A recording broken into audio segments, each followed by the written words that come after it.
ಗುರುದೇವ್, ಕುಂಭರಾಶಿಯವರ ಯುಗಾದಿ ಭವಿಷ್ಯ ಯಾವ ರೀತಿ ಇದೆ, ಯಾವ ಕೆಲಸ ಮಾಡೋದ್ರಿಂದ ಅವ್ರಿಗೆ ಅದೃಷ್ಟ ಬರುತ್ತೆ, ಯಾವ ಯಾವ ಕೆಲಸ ಮಾಡಬೇಕು, ಯಾವ ಯಾವ ದಾರಿಯಲ್ಲಿ ಹೋಗಬೇಕು ಅಂತ ಹೇಳಿ ಪರಿಪೂರ್ಣವಾಗಿ ತಿಳಿಸ್ಕೊಡ್ತಾ ಇದ್ದೇನೆ ಇಂದಿನ ಈ ಸಂಚಿಕೆಯಲ್ಲಿ.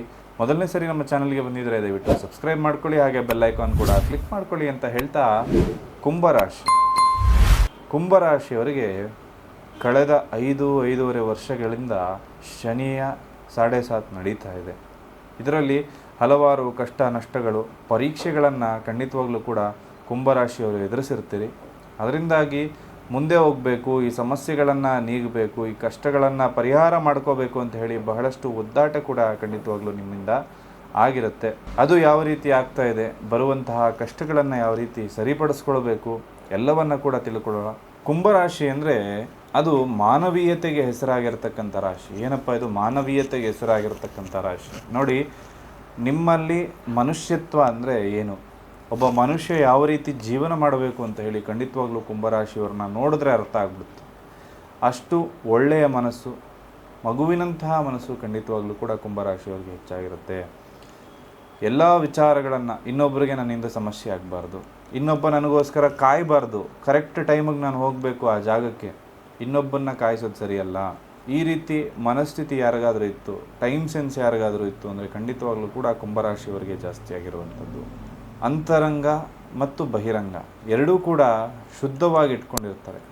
ಅಂದರೆ ಹೊರಗಡೆ ನಾಟಕೀಯವಾಗಿರುವಂಥದ್ದಲ್ಲ, ಅವರ ಮನಸ್ಸೇ ಒಂದು ಮಗುವಿನಂತಹ ಮನಸ್ಸು, ಕಲ್ಮಶ ಇಲ್ಲದಂತಹ ಮನಸ್ಸು.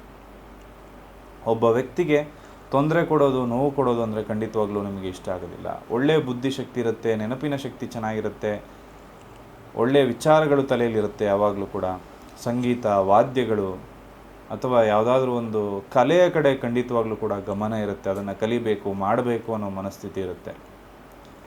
ಎಷ್ಟಾಗುತ್ತೋ ಅಷ್ಟರ ಮಟ್ಟಿಗೆ ಪ್ರಯತ್ನವನ್ನು ಕಲಿಯೋದಕ್ಕೂ ಮಾಡ್ತಾ ಇರ್ತೀರಿ. ಅದನ್ನು ನೋಡೋದು, ಎಂಜಾಯ್ ಮಾಡೋದು ಕೂಡ ಬಹಳ ಇಷ್ಟ ಆಗುತ್ತೆ. ಸಮಾಜಕ್ಕೆ ಒಂದಷ್ಟು ಒಳ್ಳೆಯ ಸಂದೇಶವನ್ನು ಕೊಡಬೇಕು, ಒಂದಷ್ಟು ನಮ್ಮಿಂದ ಏನಾಗುತ್ತೋ ಅದನ್ನು ಸಮಾಜಕ್ಕೆ ಮಾಡಬೇಕು ಅಂತ ಹೇಳಿ ಸಮಾಜ ಸೇವೆಯ ಮುಖಾಂತರದಲ್ಲೂ ಕೂಡ ನಿಮ್ಮ ಒಂದು ವಿಚಾರದಲ್ಲಿರುವಂಥದ್ದು. ಎಲ್ರಿಗೂ ಕೂಡ ಒಳ್ಳೆಯದಾಗಬೇಕು ಅನ್ನೋ ಮನಸ್ಥಿತಿ ಖಂಡಿತವಾಗ್ಲೂ ಇರುತ್ತೆ. ಒಳ ಮನಸ್ಸಿನಿಂದ ಕೂಡ ಒಳ್ಳೆಯ ವ್ಯಕ್ತಿಗಳಾಗಿರೋದ್ರಿಂದ ಮನಸ್ಸಿನಲ್ಲಿ ಏನಿದೆ ಅಂತ ಹೇಳಿ ನೀವು ನಿಮ್ಮ ಎದುರುಗಡೆ ಯಾರು ಬರ್ತಾರೋ ಅವ್ರ ಮನಸ್ಸಲ್ಲಿ ಏನಿದೆ ಅಂತ ಪೂರ್ಣವಾಗಿ ತಿಳ್ಕೊಳ್ಳುವಂತಹ ಒಂದು ಶಕ್ತಿ ಇರುತ್ತೆ. ಹೊಟ್ಟೆ ಕಿಚ್ಚು, ಮತ್ಸರ ಅಂದರೆ ಏನು ಅಂತ ಖಂಡಿತವಾಗ್ಲೂ ಕುಂಭರಾಶಿಯವರು ಗೊತ್ತಿರೋದಿಲ್ಲ. ಯಾರಿಗೂ ಬಗ್ಗುವಂತಹ ವ್ಯಕ್ತಿತ್ವ ಅಲ್ಲ. ನಾನೇನು ಸಾಧುವಾಗಿದ್ದೀನಿ ಅಂತ ಹೇಳಿ ಇನ್ನೊಬ್ಬ ಏನೋ ನನ್ನ ಮೇಲೆ ಆರೋಪ ಮಾಡಿದ್ದಾನೆ ಅಂತ ಆದರೆ ನಾನು ಸುಮ್ಮನೆ ಕೇಳಿಕೊಂಡು ಕೂರುವಂತಹ ಮನಸ್ಥಿತಿ ಕೂಡ ಖಂಡಿತವಾಗ್ಲೂ ಕುಂಭರಾಶಿಯವ್ರಿಗೆ ಇರೋದಿಲ್ಲ. ತಪ್ಪು ಅಂದರೆ ತಪ್ಪು, ಯಾರೇ ಮಾಡಿರಲಿ ಅದು ತಪ್ಪು. ಇದು ಕುಂಭರಾಶಿಯವರ ವಾದ. ಅವರ ಸ್ವಂತ ಅಣ್ಣ ತಮ್ಮಂದಿರೇ ಆಗಿರಲಿ ಅಥವಾ ಹೊರಗಡೆ ಅವರ ಸ್ನೇಹಿತರಾಗಿರಲಿ, ತಪ್ಪು ಮಾಡಿದರೆ ಅದು ತಪ್ಪು. ಅವರು ಮಾಡಿರುವಂತಹ ತಪ್ಪನ್ನು ಒಪ್ಕೊಂಡ್ರೆ ಆ ತಪ್ಪನ್ನು ಕ್ಷಮಿಸಿ ಆಯಿತು ಇನ್ಮೇಲಾದರೂ ಸರಿಯಾಗಿರುವಂತ ಹೇಳುವ ಮನಸ್ಥಿತಿ ಇರುತ್ತೆ. ಒಪ್ಕೊಂಡಿಲ್ಲ ಅಂದರೆ ಆ ವ್ಯಕ್ತಿಯ ಸಹವಾಸಕ್ಕೂ ಕೂಡ ಹೋಗುವಂತಹ ಮನಸ್ಥಿತಿ ಇರೋದಿಲ್ಲ, ದೂರ ಆಗುವಂತಹ ಮನಸ್ಥಿತಿ ತುಂಬ ಜಾಸ್ತಿ ಇರುತ್ತೆ. ನೀವು ಏನೇ ಸಂಪಾದನೆ ಮಾಡಿದರೂ ಅದು ಕಷ್ಟದಿಂದ ತುಂಬ ಕಷ್ಟವನ್ನು ಅನುಭವಿಸಿ ಒಂದೊಂದು ರೂಪಾಯಿಯನ್ನು ಜೋಡಿಸಿ ಕಷ್ಟವನ್ನು ಪಟ್ಟು ಸಂಪಾದನೆ ಮಾಡಿರ್ತೀರ. ಎಷ್ಟೇ ಕಷ್ಟ ಬಂದರೂ ಕೂಡ ಅದನ್ನು ಉಳಿಸ್ಕೊಳ್ಳುವಂತಹ ಒಂದು ಮನಸ್ಥಿತಿ ಖಂಡಿತವಾಗ್ಲೂ ಜಾಸ್ತಿ ಇರುತ್ತೆ. ನೀವು ಕುಂಭರಾಶಿಯವರು ಗೆದ್ದೇ ಗೆಲ್ತಾರೆ, ಬಟ್ ಲೇಟ್ ಆಗುತ್ತೆ ಅನ್ನೋದೊಂದು ವಿಚಾರ. ಇಮಿಡಿಯೇಟಾಗಿ ಕುಂಭರಾಶಿಯವರು ಗೆಲುವು ಇರೋದಿಲ್ಲ. ಅವರು ತುಂಬ ಲೇಟಾಗಿ ಗೆಲ್ತಾರೆ ಜೀವನದಲ್ಲಿ. 40 ವರ್ಷ, 50 ವರ್ಷ, 60 ವರ್ಷ ಆದಮೇಲೆ ಕುಂಭರಾಶಿಯವರಿಗೆ ಜಯ ಅನ್ನೋದು ಬರುತ್ತೆ. ಜಯ ಅಂತಕ್ಕಂಥದ್ದು ಕುಂಭರಾಶಿಯವರಿಗೆ ನಿಶ್ಚಿತ. ಜಯ ಬರದೆ ಅವರಿಗೆ ಸಾವಿಲ್ಲ, ಅದಂತೂ ನಿಶ್ಚಿತವಾಗಿರತಕ್ಕಂತಹ ವಿಚಾರ. ಎಷ್ಟೇ ಕಷ್ಟ ಬರಲಿ, ಆರೋಗ್ಯ ಸಮಸ್ಯೆಗಳಿರಲಿ, ಅಥವಾ ನಿಮ್ಮ ಮೇಲೆ ಎಷ್ಟೇ ಜನ ಪಿತೂರಿ ಮಾಡಲಿ, ಎಷ್ಟೇ ಜನ ನಿಮ್ಮ ಹಿಂದೆ ನಿಂತಿರಲಿ, ಯಾವುದೂ ಕೂಡ ಲೆಕ್ಕಕ್ಕೆ ಬರೋದಿಲ್ಲ. ನೀವು ಗೆಲುವನ್ನು ಪಡೆದ ಮೇಲೆಯೇ ಮುಕ್ತಿಯನ್ನು ಪಡಿತಕ್ಕಂತಹ ಒಂದು ವಿಚಾರ. ಸ್ನೇಹಿತರು, ಬಂಧುಗಳಿಂದ ಸಹಾಯವನ್ನು ಪಡೆಯುವಂತಹ ಒಂದು ಮನಸ್ಥಿತಿ ನಿಮಗಿರೋದಿಲ್ಲ. ಅಂದರೆ ಏನಿದ್ರೂ ಕಷ್ಟಪಟ್ಟು ಸಂಪಾದನೆ ಮಾಡೋಣ ಅನ್ನೋ ಮನಸ್ಥಿತಿ ಇರುತ್ತೆ. ಹಾಗೆ ಒಂದಷ್ಟು ವಿಚಾರಗಳು ನಿಮ್ಮಲ್ಲಿ, ಒಂದಷ್ಟು ರಹಸ್ಯಗಳು ಕೂಡ ಅಡಗಿರುತ್ತೆ. ಅಂದರೆ ಇನ್ನೊಬ್ಬರಿಗೆ ಹೇಳುವಂಥ ವಿಚಾರ ಆಗಿರ್ಬೋದು. ಅಧ್ಯಯನ ಇಲ್ಲದೆ ಯಾವುದೂ ಕೂಡ ಹೇಳೋದಿಲ್ಲ ನೀವು.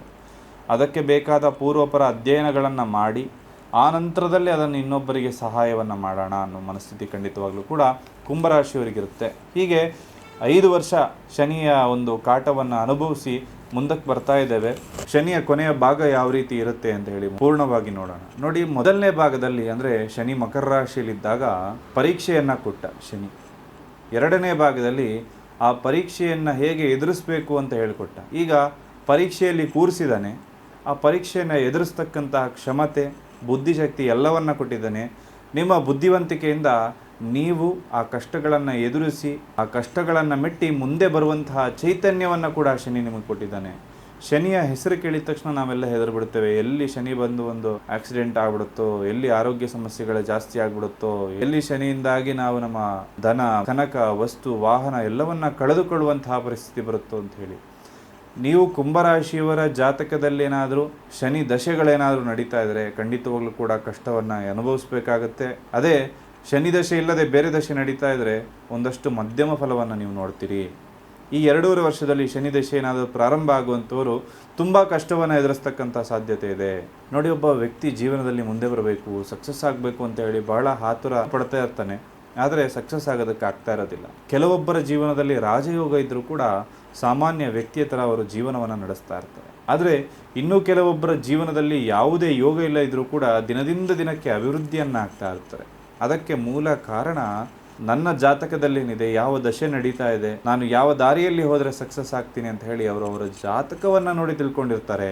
ಇದರಿಂದಾಗಿ ಮುನ್ನುಗ್ಲಿಕ್ಕೂ ಕೂಡ ತುಂಬ ಸಹಾಯಕವಾಗಿರುತ್ತೆ. ಜೀವನದಲ್ಲಿ ಯಶಸ್ಸಾಗೋದಕ್ಕೂ ಕೂಡ ದಾರಿಯೂ ಕೂಡ ಕಾಣ್ತದೆ.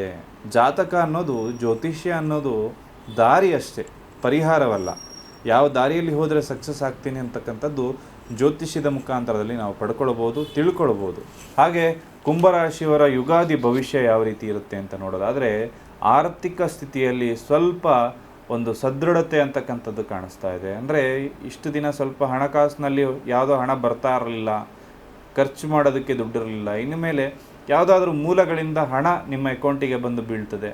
ಯಾವುದಾದ್ರೂ ಒಂದು ಹಣಕಾಸು, ಜಾಗ ವ್ಯಾಪಾರ ಆಗುವಂಥದ್ದು, ಎಲ್ಲ ಸಾಡೆ ಸಾತಿಯಿಂದ ಏನೇನು ತೊಂದರೆಗಳಿತ್ತು, ಒಂದಷ್ಟು ಪರೀಕ್ಷೆಗಳು ಅಂತ ಏನು ಹೇಳ್ತೀವಲ್ಲ, ಆ ಪರೀಕ್ಷೆಯನ್ನು ಎದುರಿಸಲಿಕ್ಕೆ ನಿಮಗೀಗ ಕ್ವಶನ್ ಪೇಪರು ಇದೆ, ಆನ್ಸರು ತಲೆಯಲ್ಲೆಲ್ಲ ಶನಿ ಕಲಿಸ್ಬಿಟ್ಟು ಹೋಗಿದ್ದಾನೆ. ಅದನ್ನು ಈಗ ಪರೀಕ್ಷೆ ಕೂತು ಎಷ್ಟು ಚೆನ್ನಾಗಿ ಪರೀಕ್ಷೆ ಬರೀತೀರಾ ಅನ್ನೋದು ಮಾತ್ರ ಇಲ್ಲಿ ಇರುವಂತಹ ವಿಚಾರ. ವೈವಾಹಿಕ ಜೀವನದಲ್ಲಿ ಅಭಿವೃದ್ಧಿ ಆಗುತ್ತೆ. ಗಂಡ ಹೆಂಡತಿ ನಡುವೆ ಸಮಸ್ಯೆಗಳೇನಾರಿತ್ತು ಅಂದರೆ ಒಂದಷ್ಟು ಮಟ್ಟಿಗೆ ಕಮ್ಮಿ ಆಗ್ಬೋದು. ಹೇಗೆ ನಿಮ್ಮ ದಶಾಭುಕ್ತಿಯ ಮೇಲೆ ಇದು 100% ಡಿಪೆಂಡ್ ಆಗುತ್ತೆ. ಹಾಗೆ ನೀವು ನಿಮ್ಮ ಕುಟುಂಬದಲ್ಲಿ ಒಂದಷ್ಟು ಏರಿಳಿತಗಳನ್ನು ನೋಡ್ಬೋದು. ಅಂದರೆ ಯಾವುದಾದ್ರೂ ವ್ಯಕ್ತಿ ಜೊತೆ ಕಲಹ ಆಗುವಂಥದ್ದು. ನೀವು ಕಲಹ ಮಾಡುವಂಥ ವ್ಯಕ್ತಿ ಅಲ್ಲ, ಆದರೆ ಹುಡುಕೊಂಡು ಬಂದು ನಿಮ್ಮ ಹತ್ರ ಜಗಳ ಮಾಡುವಾಗ ಸುಮ್ಮನೆ ಇರುವಂತಹ ವ್ಯಕ್ತಿ ಅಲ್ಲ. ಗುರು 5ನೇ ಮನೆಯಲ್ಲಿರೋದ್ರಿಂದ ಪ್ರೀತಿ ಪ್ರೇಮ ಪ್ರಸಂಗಕ್ಕೆ ಒಳ್ಳೆಯ ಬೆಳವಣಿಗೆ ಅಂತ ಹೇಳ್ಬೋದು. ಪ್ರೀತಿ ವಿಚಾರದಲ್ಲಿ ಒಂದಷ್ಟು ಲಾಭಗಳಾಗ್ಬೋದು. ಆರೋಗ್ಯಕ್ಕೆ ಸ್ವಲ್ಪ ಸಮಸ್ಯೆಗಳಾಗುತ್ತೆ, ಆದರೆ ಆರೋಗ್ಯಕರ ಆಹಾರವನ್ನು ತಿನ್ನುವಂಥದ್ದು, ಪ್ರತಿನಿತ್ಯ ವ್ಯಾಯಾಮವನ್ನು ಮಾಡುವಂಥದ್ದು ನಿಮ್ಮ ಕಷ್ಟಗಳನ್ನು ಪರಿಹಾರ ಮಾಡಲಿಕ್ಕೆ ಒಂದು ದಾರಿಯನ್ನು ಕೊಡುತ್ತೆ. ವ್ಯಾಪಾರ ವಿಸ್ತರಣೆ ಅಂದರೆ ಬಿಸ್ನೆಸ್ ಏನಾದರೂ ಮಾಡ್ತಾ ಇದ್ದರೆ ಒಂದಷ್ಟು ಹೊಸ ಬ್ರ್ಯಾಂಚ್ಗಳನ್ನು ಮಾಡುವಂತಹ ಎಲ್ಲ ಅವಕಾಶಗಳು, ಸಾಲ ಸುಲಭವಾಗಿ ಸಿಗುವಂತಹ ಅವಕಾಶಗಳು ಖಂಡಿತವಾಗ್ಲೂ ಇರುತ್ತೆ. ದೊಡ್ಡ ದೊಡ್ಡ ಬದಲಾವಣೆಗಳು ಜೀವನದಲ್ಲಾಗುತ್ತೆ. ಮನೆ ತೆಗೆದುಕೊಳ್ಳುವಂತಹ ಯೋಗ ಖಂಡಿತವಾಗ್ಲೂ ಇನ್ನು 2.5 ವರ್ಷದಲ್ಲಿದೆ. ಸ್ವಂತ ಪರಿಶ್ರಮ ಹಾಕಬೇಕು, ಆದರೆ ಸ್ವಂತ ಪರಿಶ್ರಮದಿಂದ ಮಾತ್ರ ನಿಮಗೆ ಯಶಸ್ಸು ತುಂಬ ಜಾಸ್ತಿ ಮಟ್ಟಿಗೆ ಸಿಗುತ್ತೆ. ಇನ್ನು ಕುಂಭರಾಶಿಯವರೇನಾದರೂ ಪಾರ್ಟ್ನರ್ಶಿಪ್ ವ್ಯವಹಾರವನ್ನು ಮಾಡ್ತಾ ಇದ್ದರೆ ಒಂದಷ್ಟು ಭಿನ್ನಾಭಿಪ್ರಾಯಗಳು ನಿಮ್ಮ ನಡುವೆ ಬರುವಂತಹ ಸಂಭವಗಳಿರುವಂಥದ್ದು. ಶಿಸ್ತಿನಿಂದ ಕೆಲಸ ಮಾಡಿ, ಇದರಿಂದಾಗಿ ನಿಮ್ಮ ಕಷ್ಟಗಳೆಲ್ಲವೂ ಕೂಡ ಪೂರ್ಣವಾಗಿ ಪರಿಹಾರ ಆಗುತ್ತೆ. ವಿದ್ಯಾರ್ಥಿಗಳಿಗೆ ಈ ಒಂದು ಯುಗಾದಿಗಳ ನಂತರದಲ್ಲಿ ಉತ್ತಮ ವರ್ಷ ಇರುವಂಥದ್ದು. ಇನ್ನು ಮದುವೆ ಆಗಿಲ್ಲ ಅಂತ ಹೇಳಿ ಕುಂಭರಾಶಿಯವರೇನಾದರೂ ಕೊರಗ್ತಾ ಇದ್ದರೆ ಮದುವೆ ಆಗುವಂತಹ ಯೋಗ ಕೂಡ ಖಂಡಿತವಾಗ್ಲೂ ಇರುವಂಥದ್ದು. ವ್ಯಾಯಾಮವನ್ನು ಪ್ರತಿನಿತ್ಯ ಮಾಡಿ, ಇದರಿಂದಾಗಿ ನಿಮ್ಮ ದೇಹ, ಆರೋಗ್ಯ ಎಲ್ಲವೂ ಕೂಡ ಸದೃಢ ಆಗ್ತದೆ. ಹಾಗೆ ಮಕ್ಕಳಿಂದಾಗಿ ನಿಮ್ಮ ಚಿಂತೆ ದೂರ ಆಗುವಂತಹ ಸಂಭವ ಇರುವಂಥದ್ದು. ನಿಮ್ಮ ಮಕ್ಕಳಿಂದಾಗಿಯೇ ನಿಮ್ಮ ಚಿಂತೆಗಳು, ನಿಮ್ಮ ಕಷ್ಟಗಳು ಎಲ್ಲವೂ ಕೂಡ ಪರಿಹಾರ ಆಗುವಂಥದ್ದು. ಕುಂಭರಾಶಿಯವರು ಯಾವ್ದಾದ್ರು ಎಡಿಕ್ಷನ್ಗೆ ಒಳಗಾಗಿದ್ದರೆ ಅದನ್ನು ಒಂದಷ್ಟು ಮಟ್ಟಿಗೆ ದೂರ ಇಡೋದ್ರಿಂದ ನಿಮ್ಮ ಸಮಸ್ಯೆಗಳು ದೂರ ಆಗುತ್ತೆ. ಹಾಗೆ ಒಂದಷ್ಟು ನಿಮಗೆ ಜಡ ಅಥವಾ ಆಲಸ್ಯ ಅಂತಕ್ಕಂಥದ್ದಿದ್ರೆ ಆ ಆಲಸ್ಯದಿಂದ ಮುಕ್ತಿ ಹೊಂದಿದರೆ ಮಾತ್ರ ಜೀವನದಲ್ಲಿ ಅಭಿವೃದ್ಧಿ ಆಗೋದಕ್ಕೆ ಸಾಧ್ಯ ಆಗುತ್ತೆ. ಒಂದು ಶಿವನ ಆರಾಧನೆಯನ್ನು ಮಾಡಿ, ತ್ರಯಂಬಕಂ ಯಜಾಮಹೆ ಸುಗಂಧಿಂ ಪುಷ್ಟಿವರ್ಧನಂ ಉರ್ವಾ ರುಕಮಿವ ವಂದನಾತ್ ಮೃತ್ಯೋರ್ ಮೋಕ್ಷೀಯ ಮಾಮೃತಾತ್ ಮಹಾಮೃತ್ಯುಂಜಯ ಮಂತ್ರವನ್ನು ದಿನನಿತ್ಯ ಜಪ ಮಾಡಿ. ನಿಮ್ಮ ಶಕ್ತಿ ಅನುಸಾರವಾಗಿ 1008, 108, 504, 54 ಎಷ್ಟು ಸರಿಯಾದರೂ ಸರಿ ಜಪ ಮಾಡ್ಕೊಳ್ಳಿ. ಇದರಿಂದಾಗಿ ನಿಮಗೆ ಬರುವಂತಹ ಕಷ್ಟಗಳು ಪೂರ್ಣವಾಗಿ ದೂರ ಆಗುತ್ತೆ. ಇನ್ನು ರುದ್ರವನ್ನು ಕೇಳುವಂಥದ್ದು, ಮಹಾರುದ್ರವನ್ನು ಕೇಳಿ, ಹಾಗೆ ಶಿವನ ದೇವಾಲಯಕ್ಕೆ ಹೋಗುವಂಥದ್ದು ಕೂಡ ನಿಮಗೆಲ್ಲ ಒಳಿತನ್ನು ಮಾಡುತ್ತೆ. ಇದರ ಜೊತೆಗೆ ಆಂಜನೇಯ ಸ್ವಾಮಿ ದರ್ಶನವನ್ನು ಮಾಡಿ ಒಂದು ವೀಳ್ಯದೆಲೆಯ ಮೇಲೆ ಜೈ ಶ್ರೀರಾಮ್ ಅಂತ ಹೇಳಿ ಬರೆದುಬಿಟ್ಟು ಆಂಜನೇಯನಿಗೆ 108 ವೀಳ್ಯದೆಲೆಯ ಹಾರವನ್ನು ಜೈ ಶ್ರೀರಾಮ್ ಅಂತ ಬರೆದುಬಿಟ್ಟು ಕೊಡಿ. ಖಂಡಿತವಾಗ್ಲೂ ಕೂಡ ಈ ವರ್ಷ ಶುಭವಾಗುತ್ತೆ. ಎಲ್ಲರಿಗೂ ಕೂಡ ಒಳ್ಳೆಯದಾಗಲಿ. ಸರ್ವೇ ಜನಃ ಸುಖಿನೋ ಭವಂತು. ನಮಸ್ಕಾರ.